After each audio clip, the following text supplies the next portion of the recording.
That last Ant-Man trailer that Marvel released was freaking fantastic. I knew the movie would be good, but it still looks better than I thought it would be. One of the things I like about it most is the humor behind it. In a recent interview with MTV, Paul Rudd talks about his excitement for Ant-Man, getting into shape for the part, and how the character fits into the Marvel Cinematic Universe. He also says that Ant-Man will be showing up in some upcoming Marvel films. It's a fun interview and definitely worth watching.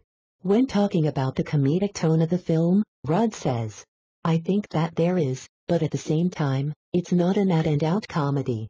There's a lot of stuff that's funny, but there's also a lot of action, and there are relationships that you'll care about. My hope is people are surprised by it. It seems like a tough one to nail down." They released a teaser trailer, and people weren't really sure what the tone was. They released a second trailer, and there are a couple of jokes about, should we change the name? We understand that people hear Ant-Man and wonder, what is that? I think it's going to be fun to see the reaction. When comparing his physique to Chris Hemsworth and Chris Evans, he said, "They're big.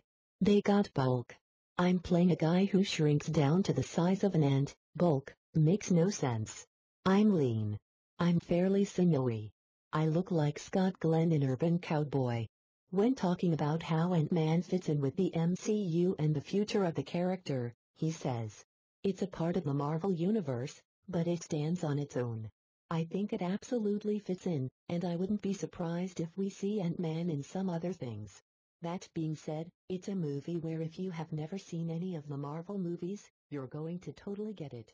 As for where we could see Ant-Man pop up next, he teased, "They've said a few things. I know some things, but I don't know everything."